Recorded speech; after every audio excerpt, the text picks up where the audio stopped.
थे। आज का हमारा topic related to the constitution of Pakistan 1973 से article 59 the senate. The senate को upper house of the assembly भी कहा जाता है। लेजिस्लेटिव असेंबली का ये अपर हाउस होता है। Let's decide the sub article 1 of the article 59। The Senate shall consist of 96 members of whom कि सेनेट में टोटल मेंबर्स होंगे वो 96 होंगे। वो कौन कौन से होंगे? सब class A 14 shall be elected by the members of each provincial assembly कि 14 जो होंगे वो हर एक प्रोविंशियल असेंबली से इलेक्ट होंगे। सब क्लास बी जो है वो ओमिटेड है, वो ख़त्म किया गया है अमेंडमेंट के ज़रिए।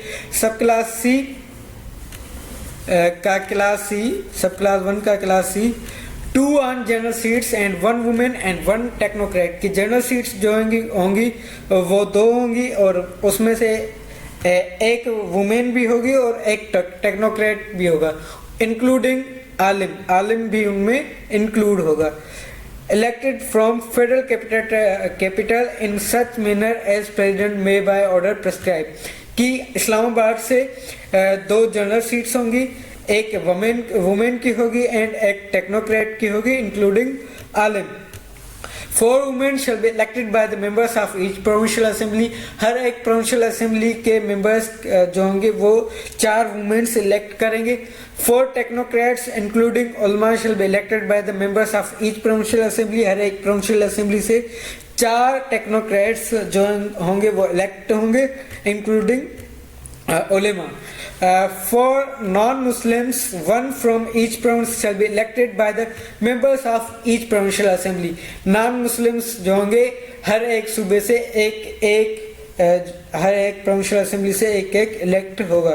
Provided that paragraph F shall be effective from the next Senate elections after the commencement of the constitutional amendment 18th amendment के बाद ये क्लास जो है वो इफेक्ट करेगा।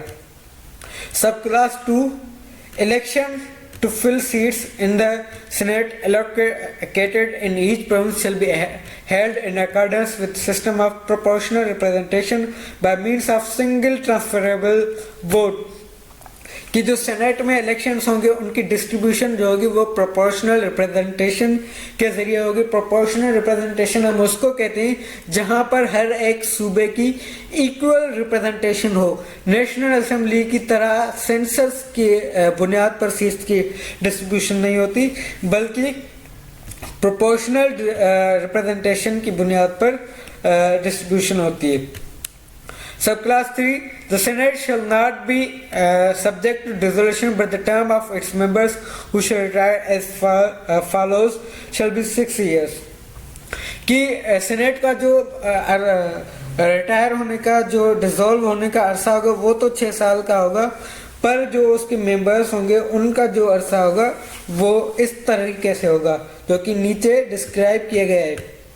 Of members referred in paragraph A of class 1-7 shall retire after the expiration of first 3 years and the 7 shall retire after the expiration of second 3 years कि जो 14 members paragraph A of class 1 में describe किए गए हैं उनमें से 7 जो होंगे पहले 3 साल में रिटायर होंगे और 7 जो होंगे नेक्स्ट 3 साल में रिटायर होंगे। B omitted है।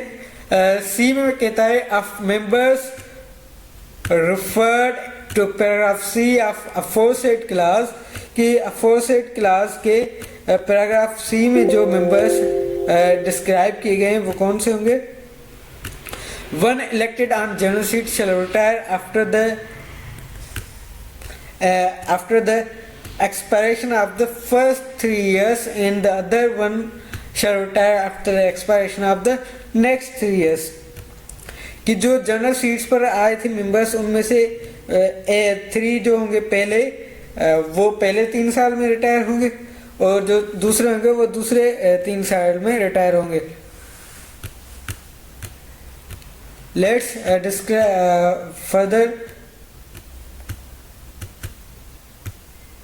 फर्दर डिस्कशन करते हैं। सॉरी थोड़ा ऊपर नीचे हो रहा है.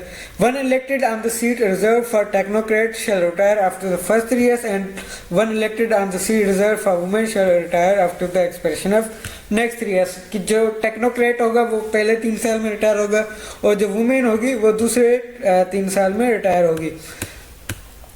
After the members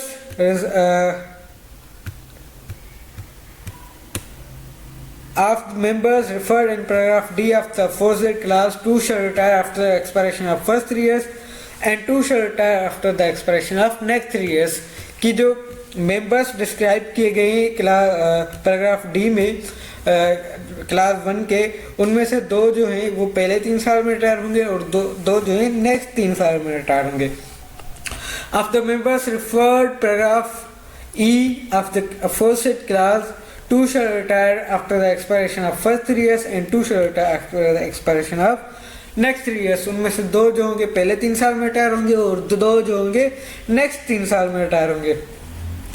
Members referred in class F of aforesaid clause, 2 shall retire after the expiration of first 3 years and 2 shall retire after the expiration of next 3 years. Provided that the election commission for the first term of seats for non-Muslims shall draw a lot to which 2 members shall retire after the first year. कि election commission determine करेगी, एक कुरानदाजी करेगी जिनमें वो बताएगी कि पहले कौन से मेंबर्स का जो पीरियड होगा और बाद में कौन से मेंबर्स का पीरियड होगा नॉन मुस्लिम्स में. सब class 3A, notwithstanding the omission of paragraph of class 1 and omission of paragraph of B, the existing members of the Senate of federally administered tribal areas shall continue till expiry of their respectable term of office. On expiry of the opposite term of class shall be stand omitted. कि class 1 and 3 में जो हैं उनके अलावा जो federally administrated tribal areas के जो लोग इलेक्ट होंगे सेनेट में वो अपना अरसा पूरा करेंगे 6 साल का. The term of office of a person elect to fill a casual vacancy shall be unexpired term of members whose vacancy has filled. कि अगर कोई वैकेंसी होती है सेनेट में, फॉर एग्जांपल कोई मेंबर ऑफ सेनेट जो 2 साल के बाद रेजाइनेशन देता है, वो वैकेंट सीट जब फिल होगी उसकी जगह पर जो मेंबर होगा वो 3 साल के लिए नहीं आएगा बल्कि वो 1 साल के लिए आएगा. यहाँ तक आर्टिकल 59 कंप्लीट हुआ. इंशाल्लाह नेक्स्ट लेक्चर में हम डिस्कस करेंगे article 60 of constitution of Pakistan. अगर आपको हमारी ये वीडियो पसंद आई, काइंडली लाइक करें.